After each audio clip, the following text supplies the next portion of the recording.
Welcome back to MLB Bet's video feed. We're going to take a look at a new tool I like to call Differentials. Differentials tells us the lead share, how many times or how many at bats in a season has a team been tied, led by 1 to 6, or have been losing by 1 to 6 plus runs. And this graph tells us a lot about how teams are playing. So in this case, you can see that the blue, which is the Athletics, and red, which is the Blue Jays.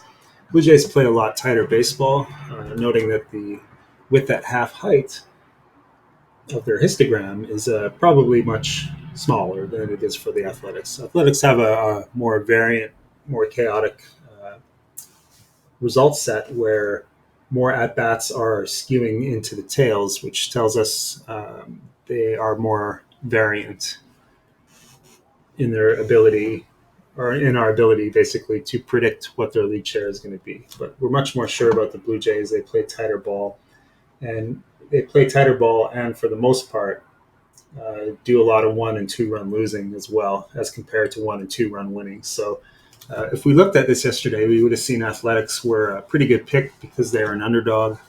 I think you're getting 2.04 on them.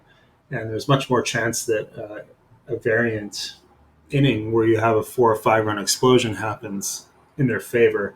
They're pretty comparable for 1, 2, 3, 4 to 6. I mean, they're comparable all the way on the offense, and the Blue Jays are just much tighter. So, what this would have said to us if we had this yesterday is that the game should be played pretty tightly and pretty closely, but the Blue Jays are at a disadvantage in that situation because the Athletics could probably hit a couple home runs, and that's what happened. Ryan Healy hit 2 home runs, and they won the game on basically those 2 home runs.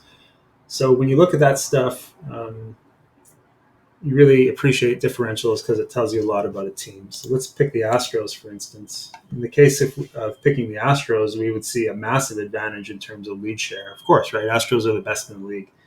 And the Astros actually play a lot less close baseball and have a huge comparative drop to the Blue Jays and -1 and -2 run deficits, which is telling you that Astros like to break off into the lead and they don't play tight baseball and they wear down their opponents, where the Blue Jays just can't seem to string together hits and take leads in games. So we expect the Blue Jays to be at a disadvantage in this matchup if we were looking at that. But we also want to look at bunching too, which is something we're going to do today, which is like how players sequence hits. Sometimes you get a tip on a pitcher, you understand what they're doing, you share the information with your teammates, and then you rifle off 6 to 8 on base events in your 3 outs in an inning, and it's like a 6 run inning. So a lot of that's been happening this year, especially with the new ball, the new strike zone. Everything's going out of the park. It's the most home runs in MLB history. We're on that rate right now. Most definitely, it should be the case. So with that reality, we want to look at 0 to 6 plus run outbreaks. How many times does that happen in the innings that we've recorded this year?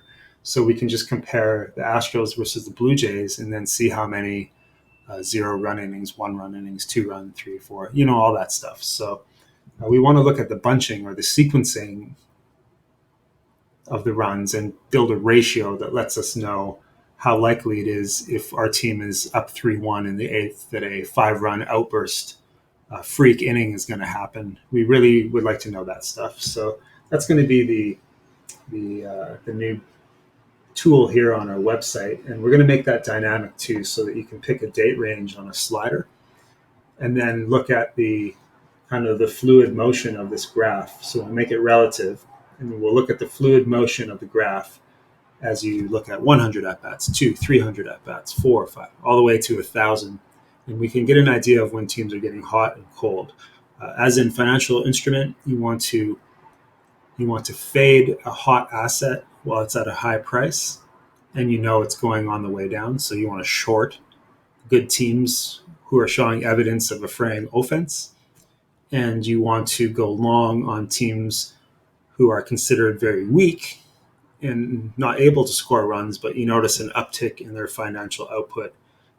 Teams are fluid and dynamic, and they change all the time. They change their approach. So we want to recognize that while it's on the way up and hit those games while we know it's on the way up, and keep looking at the evidence every day as it comes in. So that's what this tool is going to be used for. It's going to tell us a lot about kind of trending performance in their run output. That's all.